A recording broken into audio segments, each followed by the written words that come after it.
Welcome back to another technical deep dive here in the debug zone. Today, we're tackling a big question and breaking it down with insights from other users. Hopefully, this clears up some misconceptions and helps you get the answer you need. So buckle up, stay a little curious, and let's jump right in.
And that's a wrap.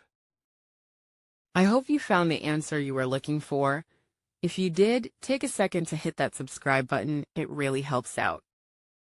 And let me know in the comments which solution worked best for you. See you next time in the debug zone.